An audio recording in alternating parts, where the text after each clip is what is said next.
right, welcome to CS50. This is week 4. So it's always kind of fun when you pick up the paper in the morning and there's actually something apropos to class that day. And this is an article on the front page of today's Wall Street Journal. And those of you who have a computer know that your computer has a keyboard, but it's called a QWERTY keyboard for some reason.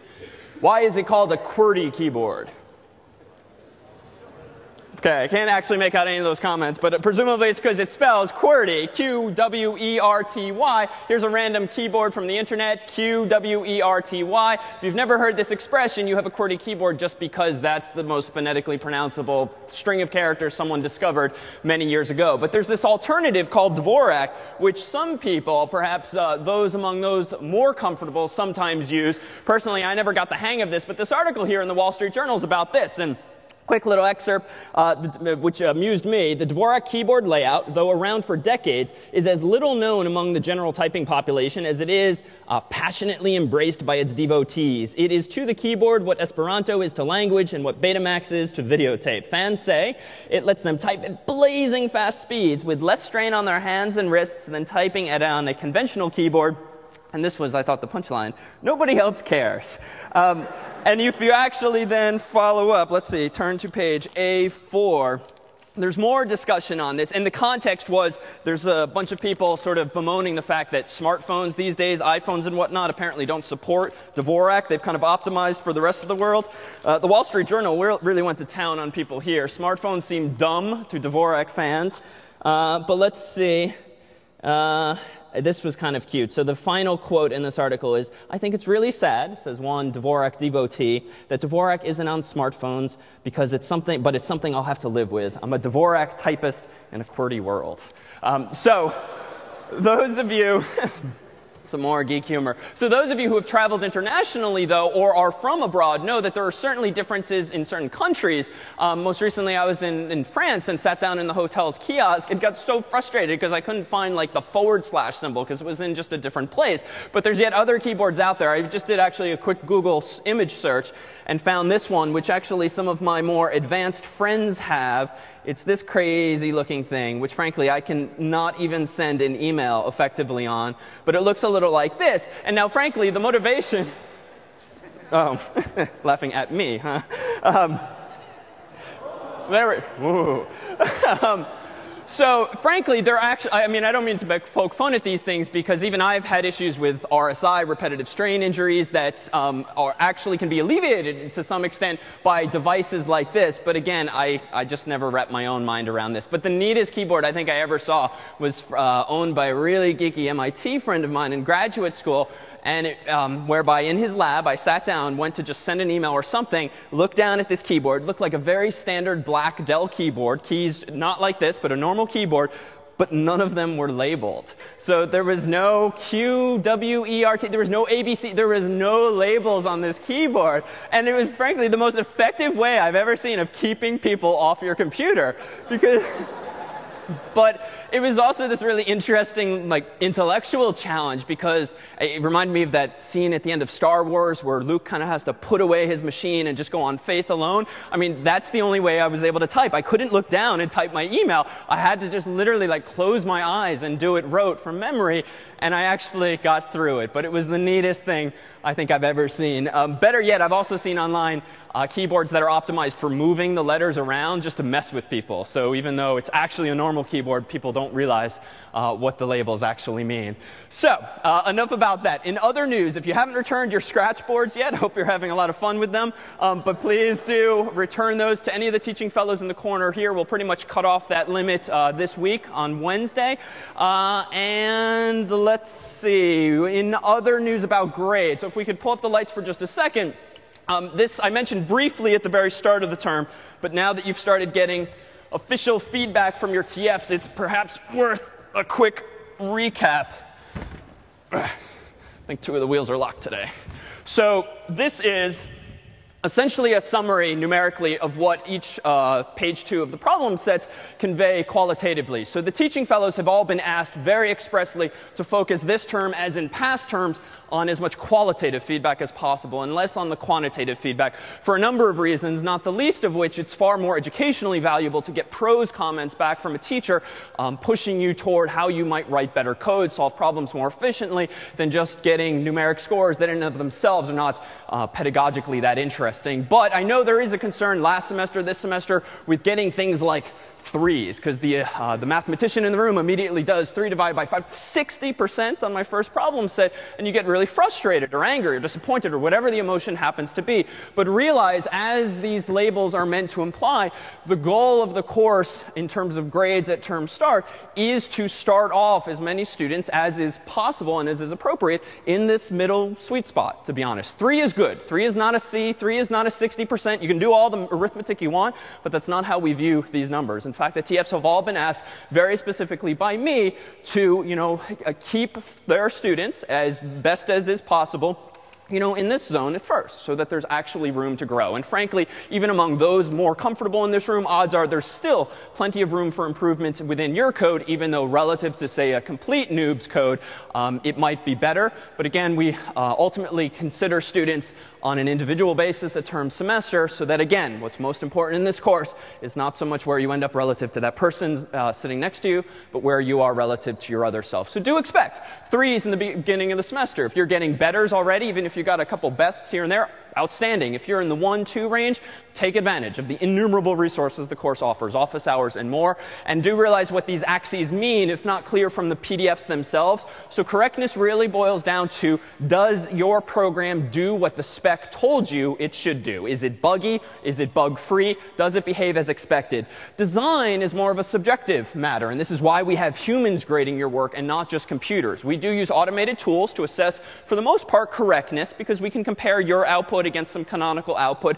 But computers do not do a very good job at these other details. And that's why we have a team of some 30 teaching fellows. So design is about how well did you solve this problem? How clever was your design, or how clean was your design? If you have a perfectly functional program that's 100% correct, that doesn't mean it was designed well. You might have, again, loops and if conditions that are nested, this wide on the screen. There's probably an opportunity to fix that. Your program might be this long when really it could have been this long. Or your program runs in quadratic time when really you could have done the same problem linearly. So that's what design speaks to. And this is where the TFs on the PDFs and in emails are asked to provide as much qualitative feedback as possible. And style, frankly, is relatively easy. If you're losing points on style by semester's end, frankly, you're just throwing points away. And this is important.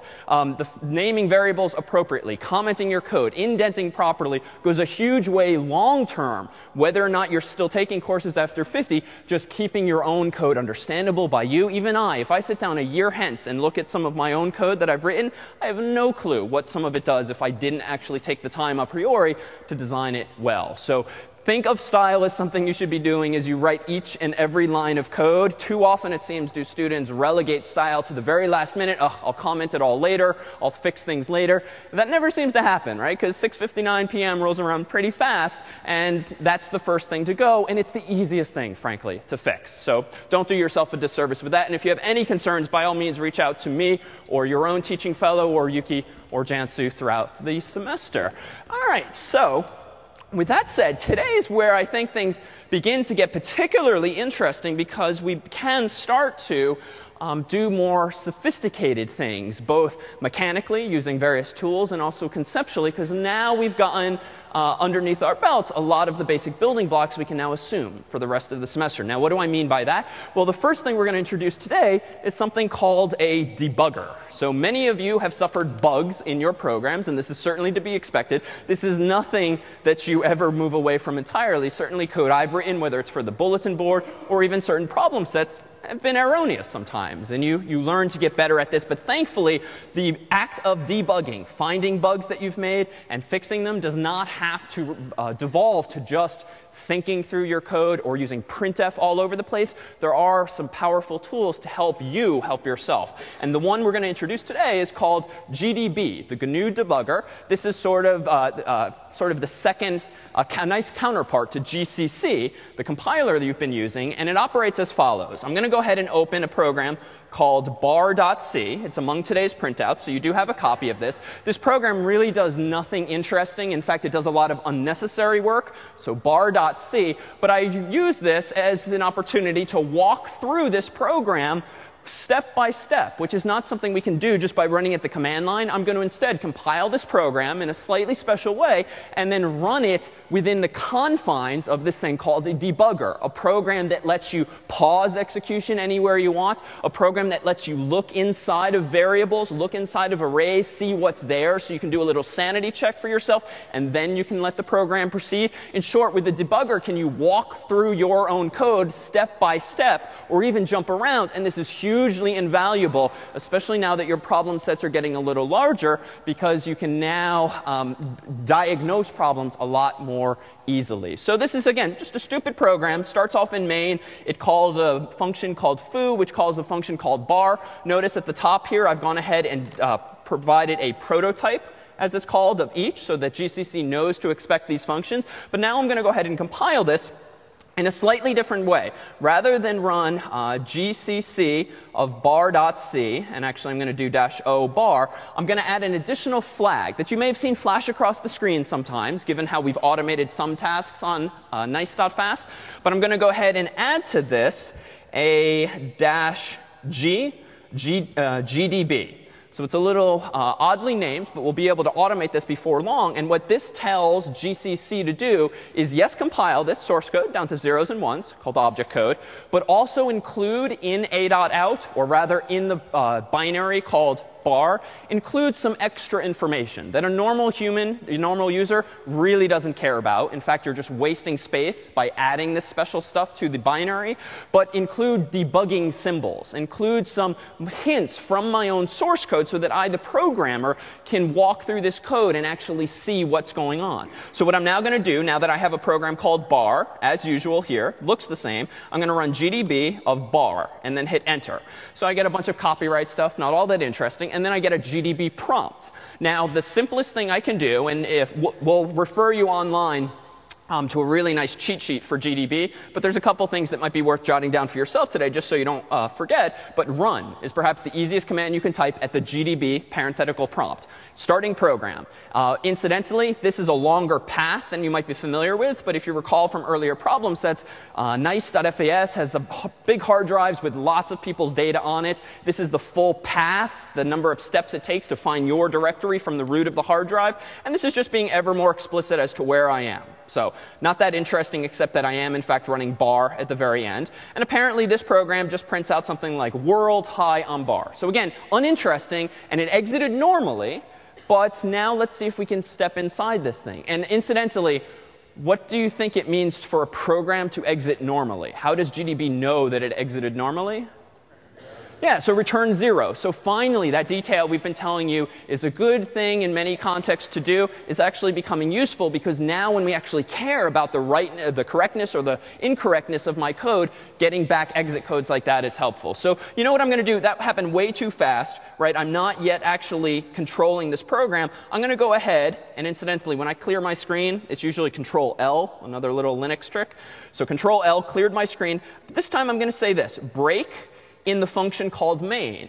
So I'm going to hit enter, and now I get a slightly esoteric comment back, breakpoint 1 at 0x8048505, file bar.c, line 21. All right, so some of that's confusing, but this part's pretty clear. I just set what's called a breakpoint in the file called bar.c at line 21. And as the word's own name implies, a breakpoint is a moment in time, or a line of your code, that the GDB debugger is going to stop executing for a moment so that you can start to poke around. And only once you say, OK, I'm done poking around, will GDB continue executing your program. So now when I type run and hit enter, I get this. breakpoint 1 main at bar C colon 21. So again, a little arcane, but just useful information. I now know where I am in my program. So this indicates my line number. This indicates what's on that line number. And if I do a little sanity check, you can type list to see the lines of code nearby where you just broke. OK, so line 16 was the return value for main. Line 17 is main's prototype here. Line 18 is this curly brace. I seem to have used tabs accidentally in my version of this. Your printed version should be fine. So ignore this white space for, let's actually fix this so there's no unnecessary confusion. OK, oops, GDB, whoops, GCC, GDB, break, main, run. OK, back where we were. Can you compile your code that fast? OK, so now I type list. Now my code is prettier. OK, so now there's no stupid distractions. OK, so we're on line 21. Now, why did the program break on apparently line 21 instead of, say, 19 or 16, which really seem to be the first lines? What is it actually breaking on? You can think back to some Scratch terminology. What construct is it actually breaking on when I say break main? Well, what's line 21? So it's like the first statement, right? It's an assignment statement. I've got a left-hand side thing, char star s equals hello world, whereas the stuff up top, these are just variables declarations or an arrays declaration. So you really don't see anything happen when you declare a variable, but you certainly will see some stuff happening usually when a statement is executed. So typing break main simply broke execution at line 21. So what does this mean? Well, nothing has yet happened in the world. In fact, what I can now do is type in print. And as the word implies, it's going to print something. What do I want to print? You know what? Let me go ahead and print the value of a. I'm just curious. What is inside of a? OK, that's weird. What is with this complete nonsense inside of a? Sorry? Louder than murmurs. What is this weird value? 134514073.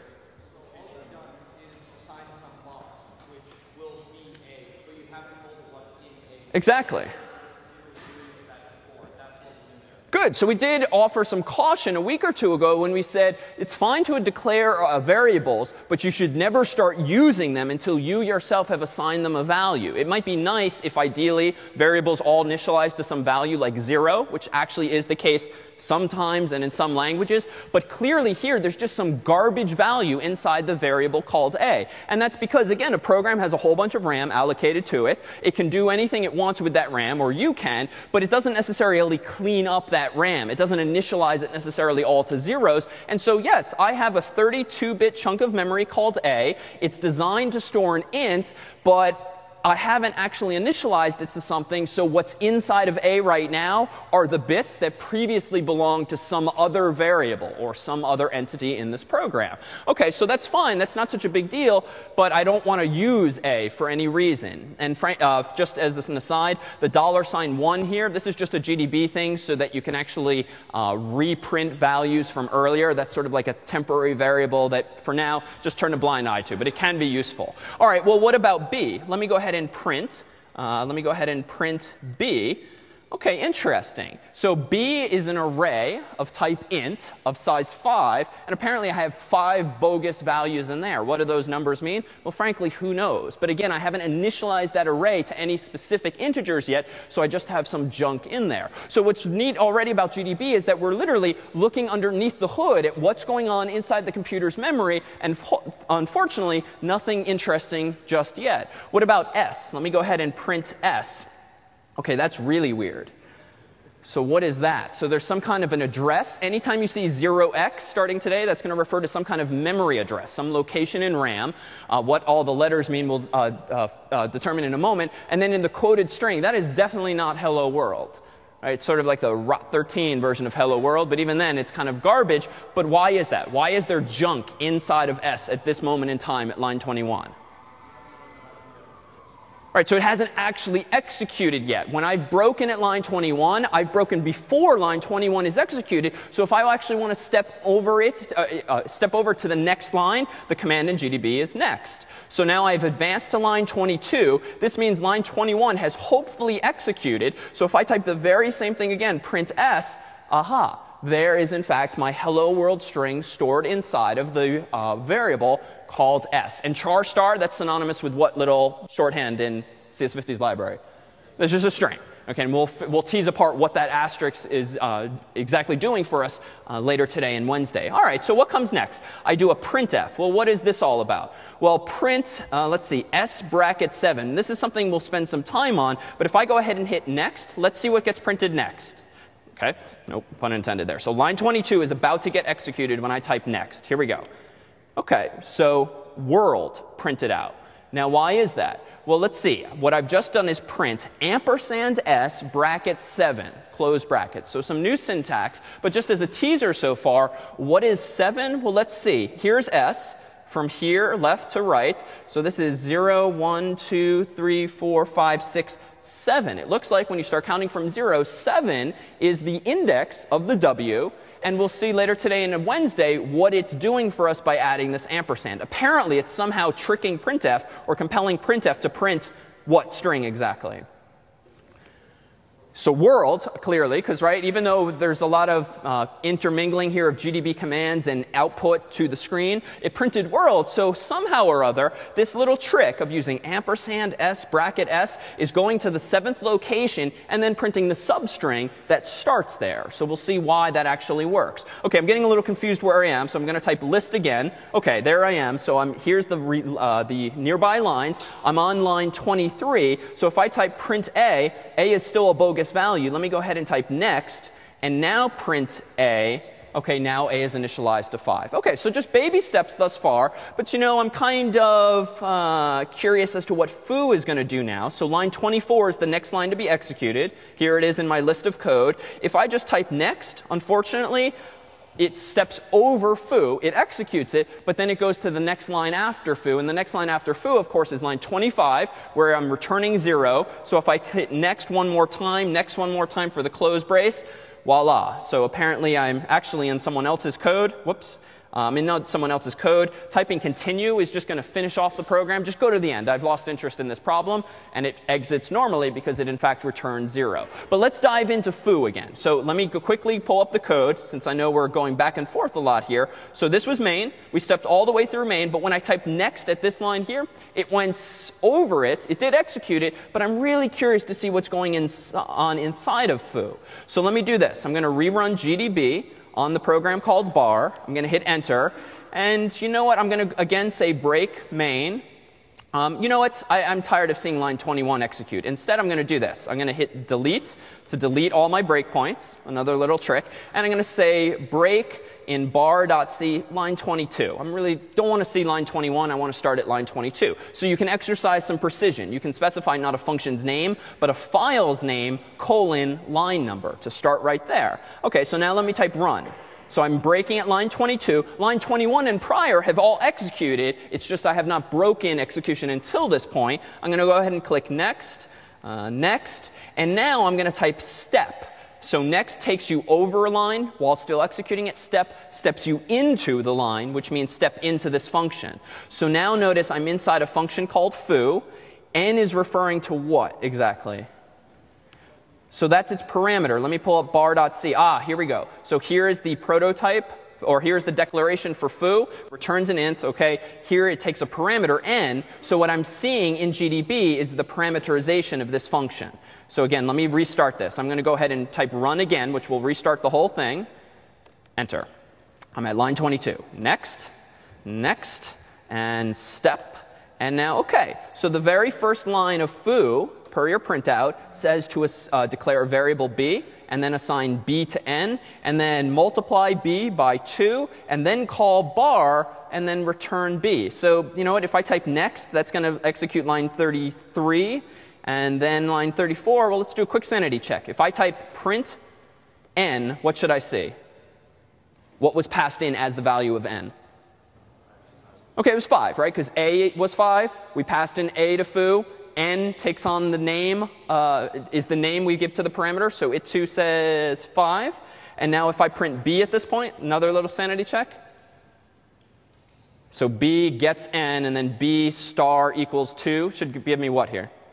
Yeah, so just 10. You know, I'm getting tired of these long commands. P, B, will also print. So there's a lot of little shortcuts where if you just write the first letter, first two letters, that's enough to tell GDB what to do. So finally, if I type step, I'm now going to step into bar. Bar doesn't do all that much. So in fact, as soon as I type next to go to line 42, it prints it. I'm now done with that. And now I'm losing interest. I found my problem. I'm just going to say continue. And it finishes along its way. So this in and of itself was just meant as an exercise in stepping through code. We'll soon start using this as a technique to fix problems in our code or understand what's going on.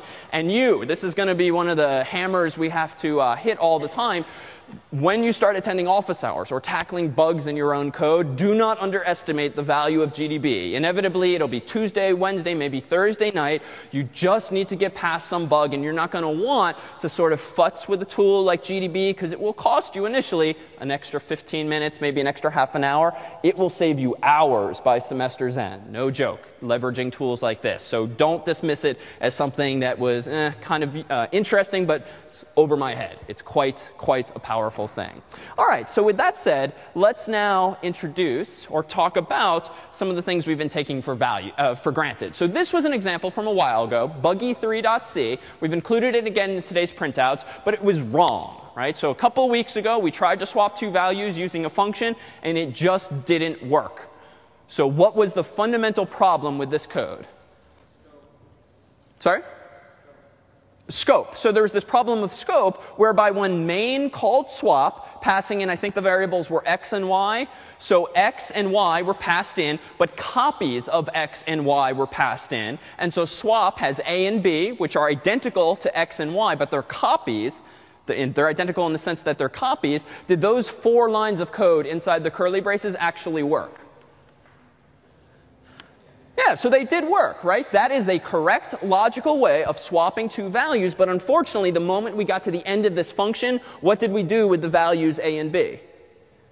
So absolutely nothing. So this, again, was buggy3.c. Here, again, was the code. And just to be clear, if you think back to what memory looks like inside of a computer, memory looks like inside of a computer. Every time you call a function, it gets a frame on the so-called stack. It gets a chunk of RAM devoted just to it. So inside of this chunk here, inside of main, there apparently are two variables called x and y. So what's going on inside of memory here, if I can borrow this board for a moment, and I'll rotate it in just a second. So inside of main are two 32-bit chunks of memory. All right, so let's see. If we draw this as our RAM, this sort of big rectangle, down here is main's frame. So I'll label this as main. And carved out for main is, say, 32 bits here called x, another 32 bits here called y. And we've put inside of this RAM two values, the number 1 and the number 2. OK, so this is main. But then main calls swap in this implementation. Swap itself takes two arguments, two parameters called a and b. And per our picture here, what you get first on the stack is a frame containing a function's parameters. And then on top of that is another frame containing any local variables that it might have. So let's see what this translates to here. So now I've gone ahead and called foo's parameters. So we'll call this foo's params, albeit illegibly. And what goes inside of here? Well, I've passed in, or rather I've defined a and b, which are another 32-bit values. And what's going inside of them? Copies, 1 and 2. Now, what is this? Well, it's just kind of nice to be able to draw a whole rectangle. But this is unused space for the moment. So you can think of this as either being there or not being there. It's just being unused right now. All right, so what happens next? In the swap function, per this, int temp. Where does int temp go? Yeah, so it goes on its own frame, right? So above a function's parameters goes the memory being used for the function itself. So this is foo's own frame. And so foo now has a 32-bit value called temp.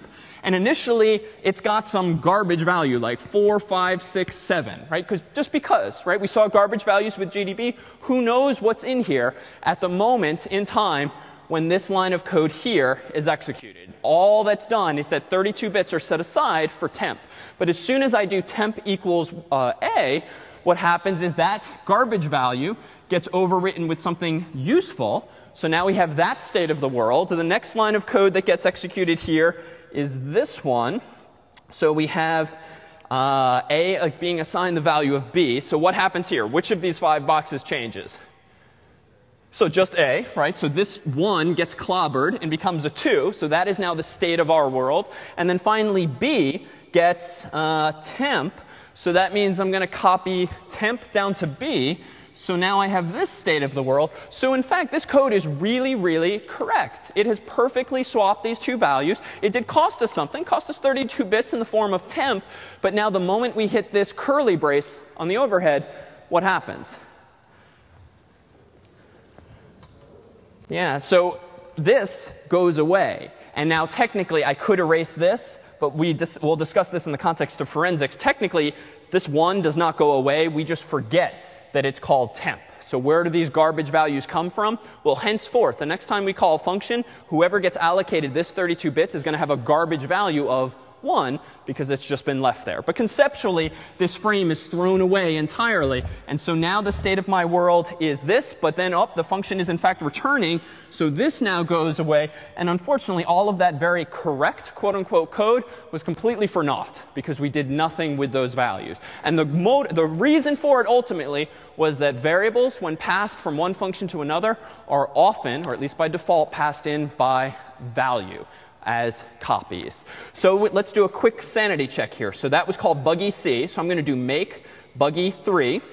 And now notice as an aside, all this time when you type make, you do get this really long line. But we sort of anticipated this. So notice anytime you run make, automatically does -g GDB get inserted for you, just in case you actually want to poke around your own code. Now, as an aside, it's not a good thing to ship or sell software that has debugging symbols enabled. Usually something like this can actually be used by adversaries, by hackers, by bad guys to actually, crack your software, disable serial numbers, because it's more information than a user needs. But for you, the developer, it's actually very useful. So let's go ahead and now run GDB on buggy 3. Enter. OK, a lot of copyright stuff. Let me go ahead and type run. Oh, right. Doesn't work. So I want to poke around. So let's do, what should I type? How do I poke around? OK, break main. Sure. All right, it's a short program. Won't be hard to go through it. So now I type run. All right, so I'm in main. OK, so I'm tired of typing next. I'm just going to hit n henceforth. So n, n, n, n. It's the same program. Here's where it's interesting. So quick sanity check. So I'm going to display x. I'm going to display y. So whereas print displays a value once, display should keep showing it for us. So if now I do step into swap, I'm going to be not in that case. Ignore what I said about display for a moment. Now inside of swap, what was passed in is a copy of x and a copy of y, currently called a and b. So if I print a and I print b, sanity check checks out. If I print temp at this point, what should I see? 0. Why 0? Just kind of because. It's a garbage value. There is sometimes some initialization that happens. So sometimes you do get 0 values, but you should never assume it. But if I do type next and now print out temp, aha, there is the value 1, which I explicitly put there inside of my swap function. So let me go to the very bottom of this function. A gets B, B gets temp. Okay, there's my curly brace. So let me check. Print A should hopefully say 2. Yep. And print B should say 1. It did, in fact, work. But then as soon as I continue to the end of my program, x and y are obviously unchanged because of the pictorial that we had there. All right, so GDB didn't help me solve a problem here, but it did help me see what's going on underneath the hood. Now, when I ran, let's tease one thing apart. When I ran GDB on bar a moment ago and set a breakpoint in main, I got this cryptic thing. So I said this was an address. What does that mean exactly? Like, what a address of what? Where? What context? Anyone?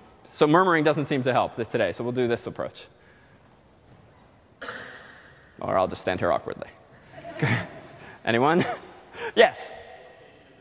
Yeah, so it's a location in memory. What kind of memory? Not hard disk, but RAM. So if, again, we model our RAM, model our world of memory as this rectangle, right, thus far we've just been drawing nice little boxes that look kind of like squares, and we assume that a square is 32 bits. But you need to be able to address memory somehow. So in fact, what really a computer does is, yes, it takes your RAM. Maybe it thinks of it kind of as this conceptual rectangle, but it's got a number every location in this rectangle. So this chunk of memory here, even though I've labeled it X and I've labeled it Y, those actually have numeric addresses. So technically, this box here is numbered 0x123. And then this box here, well, actually, let me pick an easier number. So let's suppose this is 0x12. That just happens to be the address, the byte.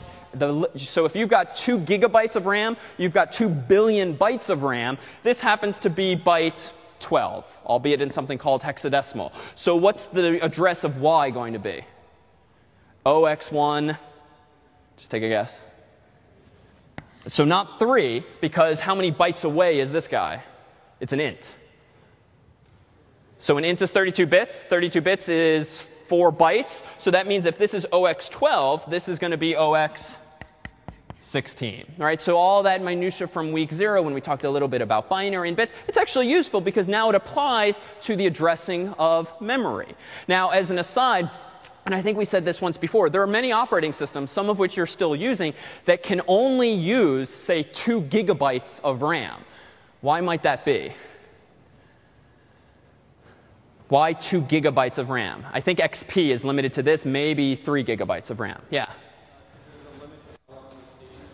So there's a limit to how long those statements are. Yeah, but put another way, when we say a computer is a 32-bit computer or 32-bit CPU, as we've said, that just means that inside of the CPU is memory called registers.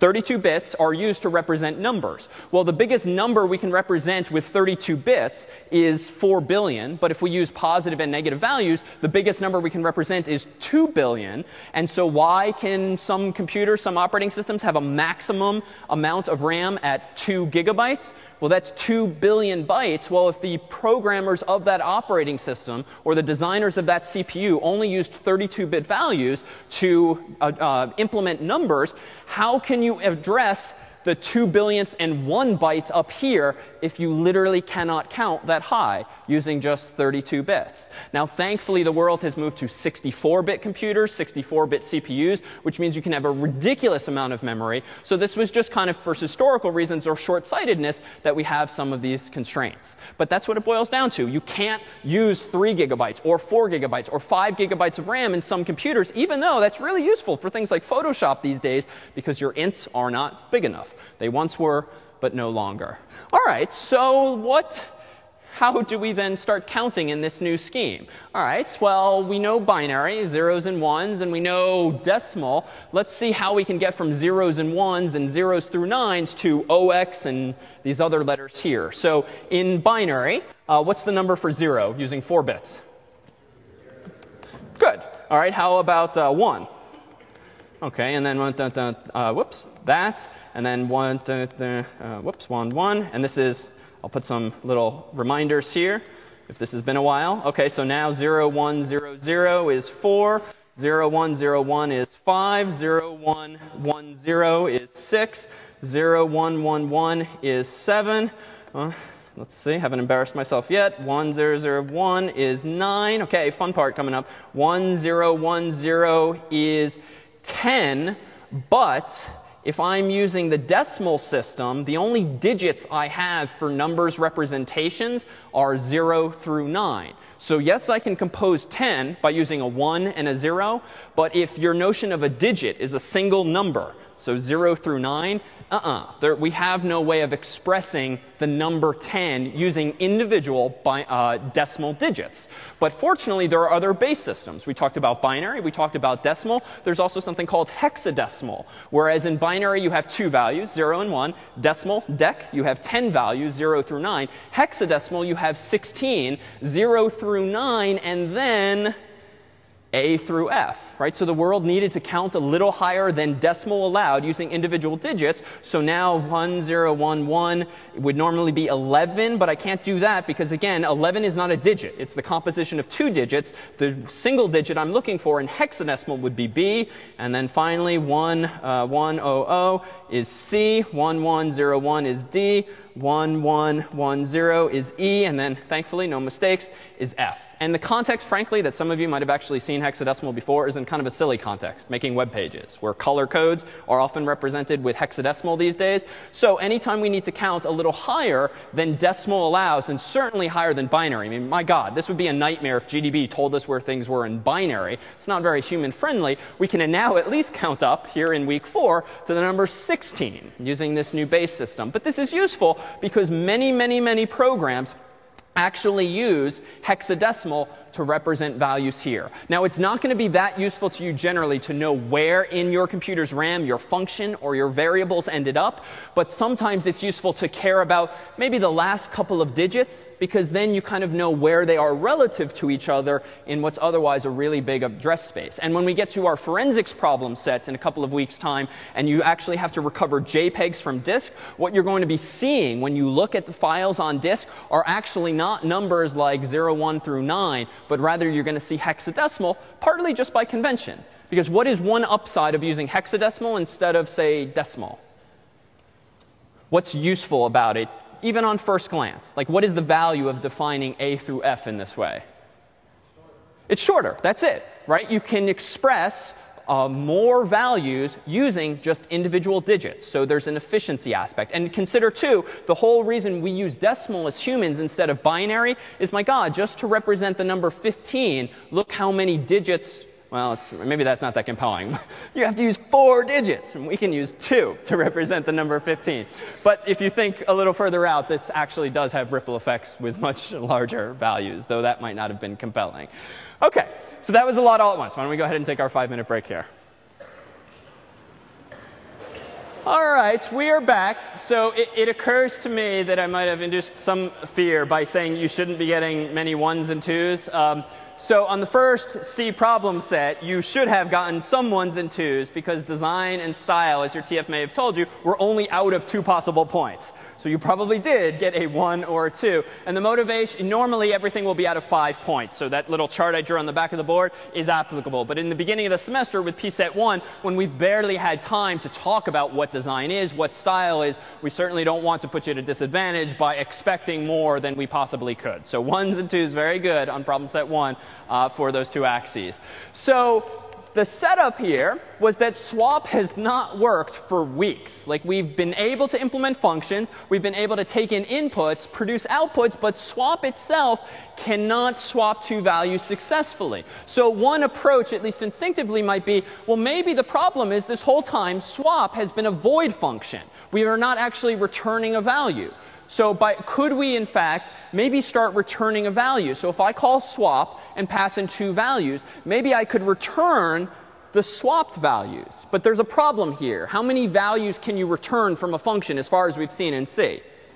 So only 1. So we could maybe we could pass in, we could do something like this. I might be able to do, so int x gets 1, int y gets 2. You know, maybe I could do something like x gets swap, and then I can pass in x comma y. OK, so that could, in fact, swap x. But now, odds are this would not work. Right? Well, I could kind of hack this, right? I could do swap yx. Right? If you kind of think how I might implement it, you could kind of hack this together. This feels kind of stupid, right? Or if you're still kind of acclimating to what we mean by good design, probably not good design here.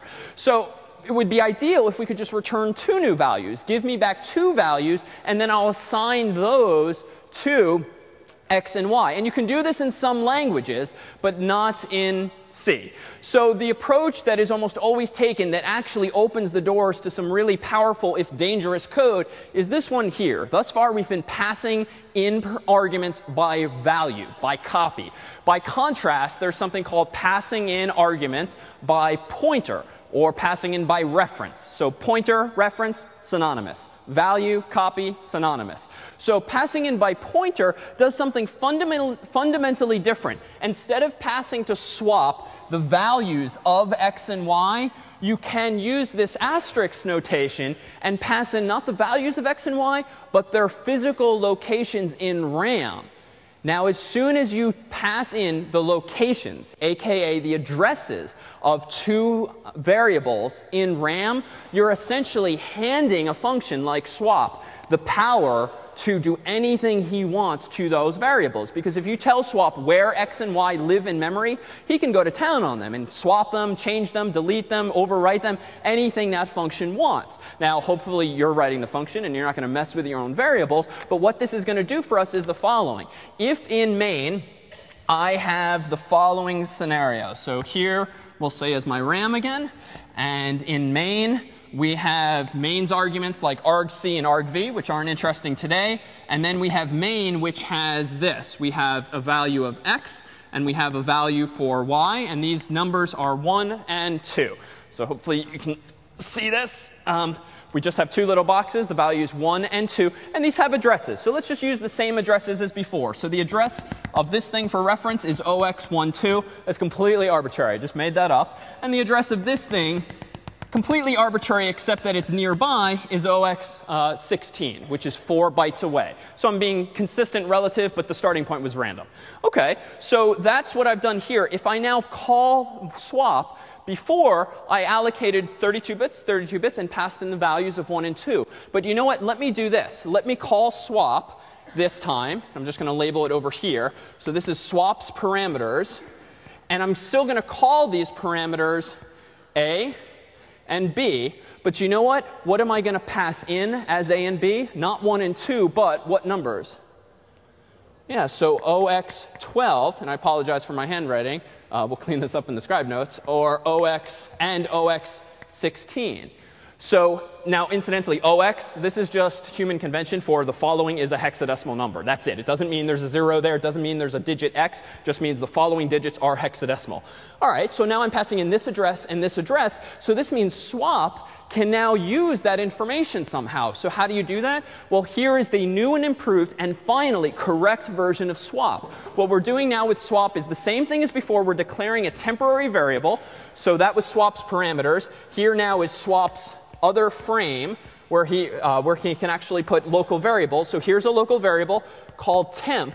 Now, what I don't want to do is do temp equals a semicolon. I don't want to just copy the value of a into temp because I don't really care fundamentally about the address of a. I'm just going to use that as a little shortcut to actually getting at a itself. So the notation for following a pointer, the notation for going to an address and getting the value that's at that address is this asterisk before the a. So this is the so-called dereference operator. It's just a star, just an asterisk. But what this tells the computer is treat a as a pointer, an address. So a pointer is an address, a location in memory. Those two are synonyms henceforth.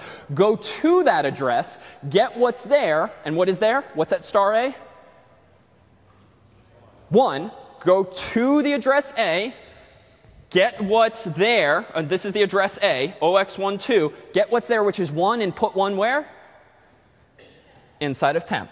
So that's it. So new syntax, but it's relatively simple. We just have now introduced the idea of describing data, not just by its names, its labels, the variable names like x, y, and a and b, but we also have now another sort of more advanced way of getting at data by way of their actual addresses in memory. And this is where C is both powerful and dangerous. A lot of modern languages do not let you get this close to the hardware. They don't let you get this close to manipulating computers' memory because you can do a lot of damage relatively easily. And we'll do precisely that in a lecture to come. But for now, it's very powerful because we can really do anything we want underneath the hood, which in this case is advantageous. So what do I do next? I've now copied the value 1 into temp. So we're good. We're on our way.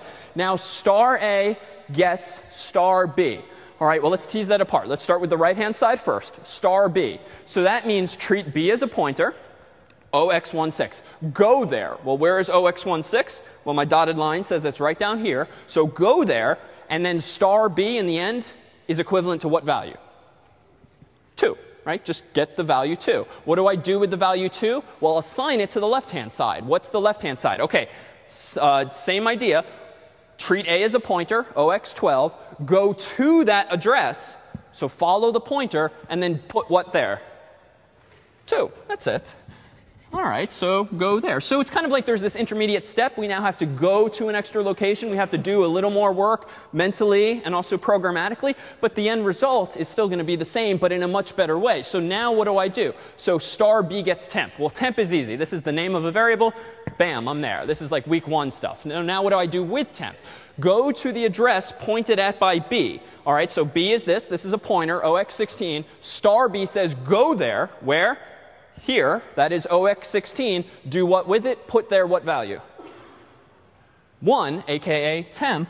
And so now, even though I've used the same amount of memory, I've still got 2 parameters, I've still got a local variable, notice what I've done is not change the local variables, which was really just a mistake last time, really didn't get us anywhere. What I've actually used those 2 parameters is as little shortcuts to go to the location in RAM, to go into main's own frame and change the original values. So when I run this version here, swap.c, hopefully, finally, all these weeks later, well, I get a correct answer. So it's the same exact function.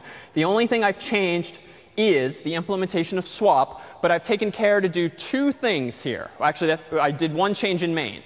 Notice what I've done. I did all the stuff we just described, the star notation. And for now, this is the dereference operator. It means go to this address. OK, what did I also change in swap, though? Something I didn't yet mention. No, so what did I also do in swap? Not ampersand. What else has changed vis-a-vis the buggy version?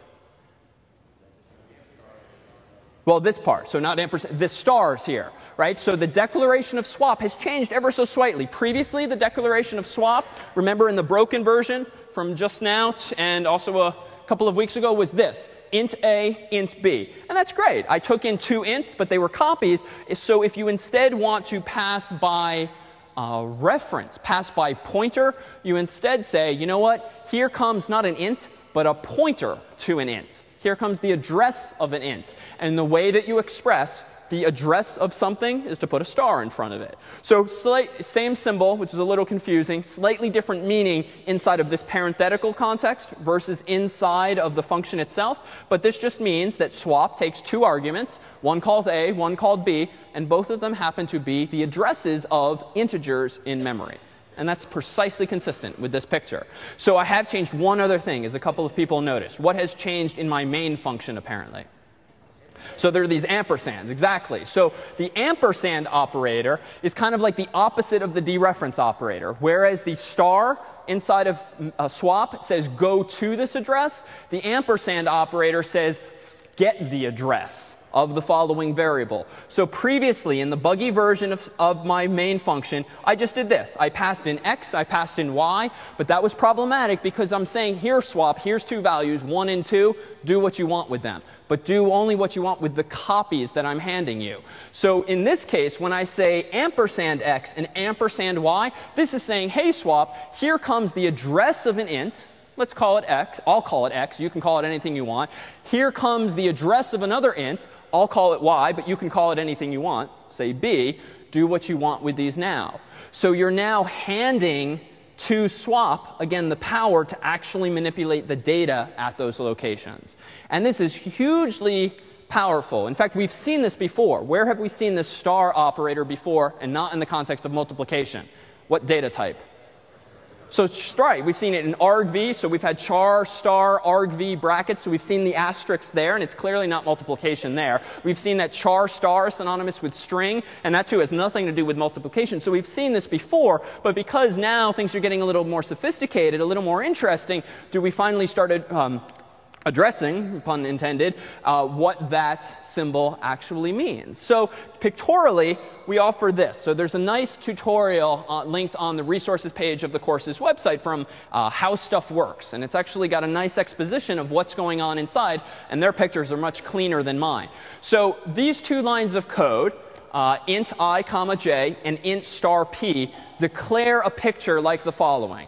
So what's going on here, and I'm going to go ahead and eliminate this. It will appear on the scribe notes if needed. And let me go ahead and see if we can't relate this to the previous stuff. So int I comma j. Well, we've done stuff like this before. Int I comma j, and I've even drawn silly little pictures like this. What does this do? Well, this allocates somewhere in RAM 32 bits, and it calls it I, and then another 32 bits in memory calls it j. They're not necessarily next to each other. Odds are they are if you declared them one after the other, but there's no guarantee of contiguousness unless you've declared an array. But I've just declared two ints here, I and j, so I get 2 chunks of RAM. Now, if I do something like this, I gets, let's say, 3. What happens in my picture? Well, 3 goes there. And what's here? Well, this is some garbage value. Who knows what's there? We better not do anything with it yet. All right, let me do something else kind of random. So j gets 4. All right, what happens? Well, this unknown value now becomes a 4. Now suppose I want to change the value of I. The easiest, most obvious way of changing I from 3 to, say, 5 would be this. I gets 5. How does the picture change?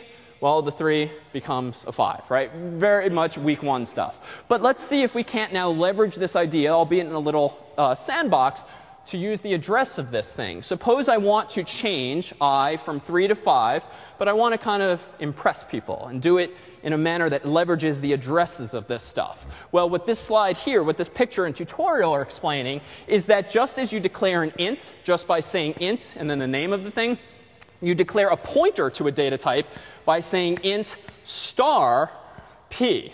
So this now declares, and for those for whom this might be cut off, I've just written int star p semicolon. All this is doing is saying to GCC, you know what, give me 32 bits, but I'm not going to store in those 32 bits an int, but rather an address of an int.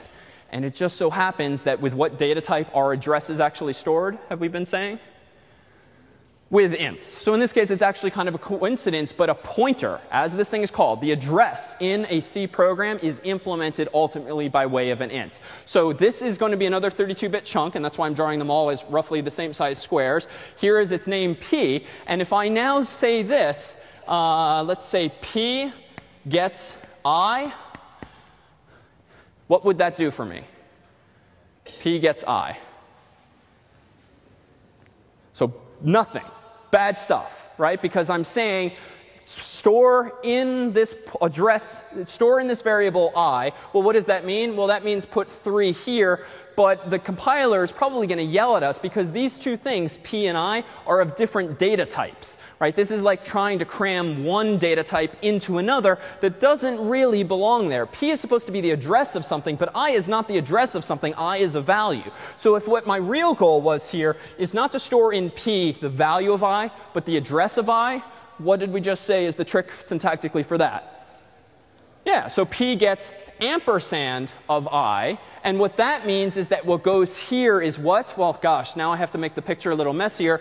All right, so I don't know where this stuff is. So let's say it's in 0x123. It's somewhere in memory. And this one, who knows? This is in 0x789. Because again, they're not necessarily adjacent to each other. So who knows where they are? But in now this context, p gets ampersand I. What am I doing? Well, what is ampersand I? Ampersand I is the address of I, which I just said. And I'm sort of the omniscient God here who knows where stuff is in memory. I'm going to put 0x123 here. Now, what you'll see in most textbooks, and frankly, even we, after this week, will start doing, because talking about arbitrarily picked hexadecimal numbers really is not intellectually enlightening. What we'll typically do is abstract this detail away and say, you know what? Frankly, who cares where this thing is in memory? It really doesn't benefit us to know the specifics of that. We're going to exploit where it is, but we don't have to care where it is precisely. So what you'll usually see me and most any teacher or text do is draw a pointer, as an arrow. So what's stored inside of p is, yes, the address of I, but let's depict that. Let's convey that idea pictorially just by drawing an arrow. So what can I now do with this information? Well, let's see. If I do I gets 5, I immediately change the 3 to a 5. But what if I instead do star p gets 5? Well, what does that mean? Well, p is here. Star p means go to that address. So this sort of like chutes and ladders style, when you say star p, go to that actual address and then do what? Then assign it the value of 5. So in short, a few new syntactic tricks. We've got ampersand to say give me the address of something. Star means go here. Or in the context of a function's declaration, star says expect not an int, but a pointer to an int. So the meaning of the star is somewhat context sensitive. But at the end of the day, anytime you see the star or this ampersand operator now, odds are we're actually talking about these things called pointers. And again, a pointer is just a fancy way of saying the address of a piece of memory. OK, any questions about pointers? No? OK, so this, and again, I can't emphasize enough, if this feels a little new, these pictures are actually pretty good. But they just depict what we talked about a moment ago.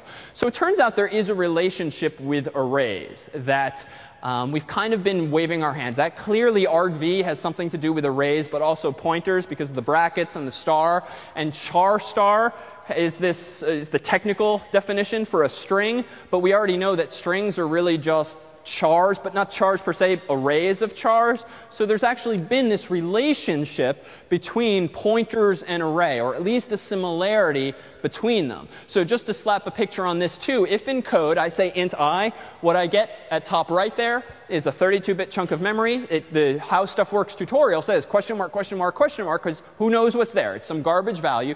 But that's how we might depict it with a diagram. Int a bracket 5 close bracket, in layman's terms, or slightly more technical layman's terms, that declares an array of size 5 for 5 ints. OK, what does that mean? Well, in memory, that means you get 5 chunks of memory, 5 32-bit chunks, back to back to back to back to back, as in the middle of this picture at top right. It's called a. That's the name of the variable. And a bracket 0 is the first location. A bracket 1 is the second location, on up to a bracket 4. But it turns out you can actually start to treat arrays in most contexts as though they're actually pointers. So even though in this context a is really just the name of this array, it turns out you can even in C say something like line 3 there. Int star p, which says give me a pointer to an int and call it p. What am I assigning it? A. So what do you think is actually getting stored inside of p per this third line of code? It's going to be the address. What is it the address of? Yeah, it's the address of the first element in the array, right? So there's an advantage of arrays being defined as contiguous blocks of memory. You might think at first glance, wow, if I've just been handed 5 ints, I better know the addresses of all 5 integers. Otherwise, how am I going to hang on to them? But really, you don't. If you know that the memory is back to back to back to back to back, it's not all that enlightening to know what the address of this is, this is, this is. All you need to know is where the starting point is. And then you, the programmer, hopefully kept around a variable like n, or just have some recollection of the length. Because if you know the starting address in memory and the length of the thing and how big each one is, you can reverse engineer the actual address of anything in between. So what's happening here with int star p gets a, this is saying store in p the address of the first integer in this array. Which means if I then proceed to do this, let me write one line of code on the fly with respect to this bunch of code. If I say print f, quote unquote, %d, and then bracket a, let's say, it would have helped if they gave us some values. OK, not the best example. What's this going to print?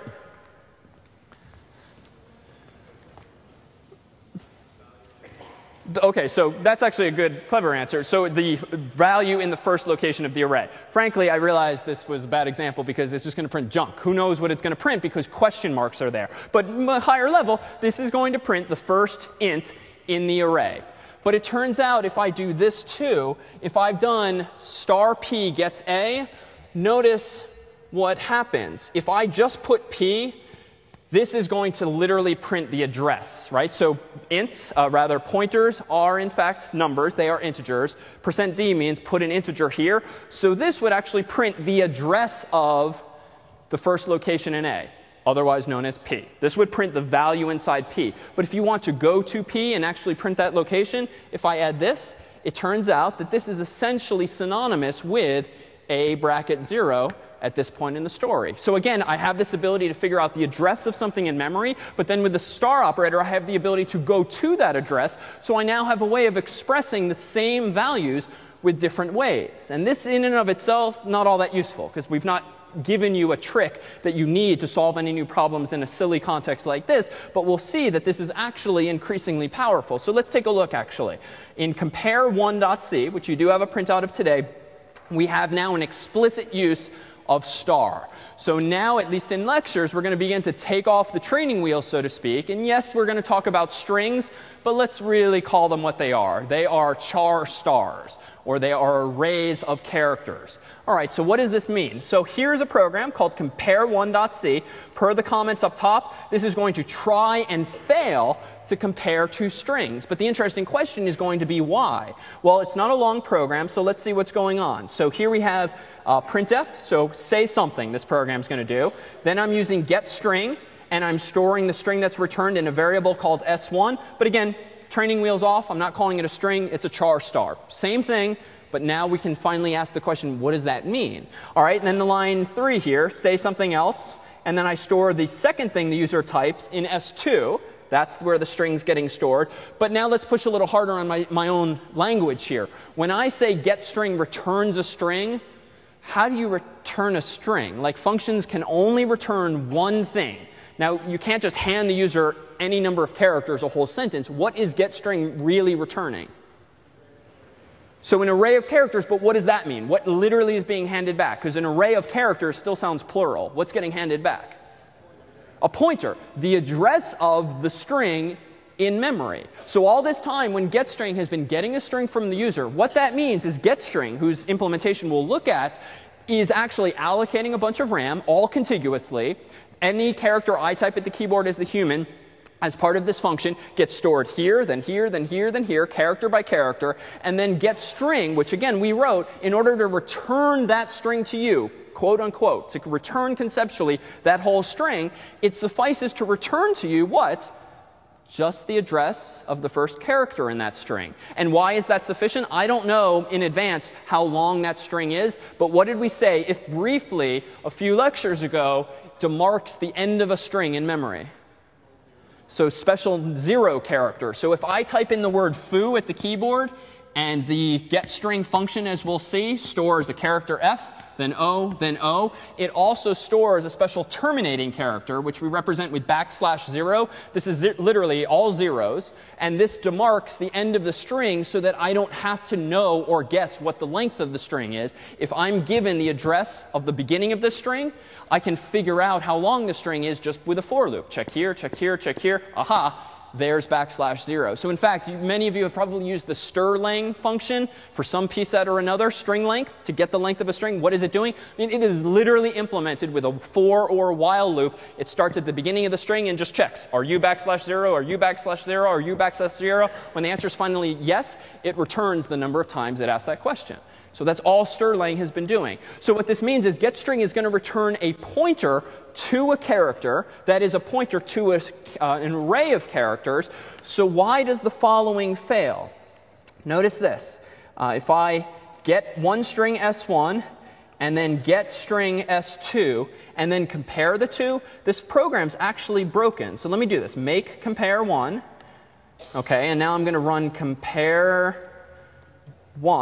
OK, I'm going to say foo and bar. And obviously, I've typed different things. And the program seems to be correct, at least 50% of the time. Well, now let me do this. So foo, foo. Maybe it was just buggy that time. Bar, bar. Right? So maybe you've even done that too, right? Maybe if I just cross my fingers and rerun my program, the bug will go away. But it hasn't in this case. So what has happened? Well, let's see. We don't even know how getString is really implemented. Well, technically, you could look at the code you have printed, but there's a bunch of it. But we can infer what's really going on. So getString, again, is a function we wrote. Its purpose in life is to figure out what the user has typed at the keyboard and then return it to you as an array of characters. So what's happening the first time I call getString and I type in foo, getString is allocating, again, the thing I just drew, not 3, but 4 characters, because we need a 4th character an extra character for the \0, what is it returning? It's returning to me the address of this thing, 123, we'll say. I don't know where it is. Who cares? It's just 0x123. But then the next time I call getString, I'm getting a different chunk of memory. So up here, I did this. S1 gets, and this is char star, S1 gets getString. So what is inside of S1 at this point? Well, S1 is a local variable. It's of type char star, which just means it's a pointer to a char. What does that mean? After this line of code is executed, what gets put inside of this 32-bit chunk of memory? OX123. That's all it takes to store a string, or really, that's all it takes to remember where a string is, because I can figure out where the string ends just by, again, iterating over it or calling the already implemented strlang function. But now I do this. Now in my own program, char star s2 gets getString. Suppose I do type in the same word again, foo. Well, what happens? Well, getString, written by us, allocates another chunk of 4 bytes. O gets stored there, \0. I don't know where this is, like OX456. Who knows where it ends up? Now, what gets returned and stored in S2? Well, S2 is another pointer to a char. So this is called S2. And what goes in this box? Yeah, so OX, what, 456. So now, even if you're a little fuzzy today on what we mean by pointers, even this line should make some sense. If I then try to compare two strings by comparing their variables' names, does S1 equal S2? This is going to be false. Why? Even though foo is clearly equal to foo. Yeah, exactly. S1, S2, I mean, clearly not the same. You compare these for equality with equals, you're going to get back false. So that begs the question, how do you compare two strings for equality? Well, right, the wise ass would say call strcomp, which is a function that's already been implemented that does that. But how would that be implemented? I tried to beat you to it that time. Yeah, so really what we need to do if we want to compare two strings is something more like a comparison with this function here, strcomp, which, how is it implemented? How would you, if you had to implement this function called strcomp, because it's string comparison, but it's the concise way of saying it, how do you compare two strings for equality, given the address of one and the address of another? Probably just some kind of for loop. Are they equal? Are they equal? Are they equal? If you ever answer no, what do you return? False. But if you then hit a null character, what do you do? If you hit a null character at the same time, rather, return true. Right? You can do this with a for loop, a while loop. You can just check for that character within a loop. So this new and improved version is actually correct. And I also did a sanity check. So getString, as we'll see in its documentation, can return this special sentinel value null, which means something bad happens.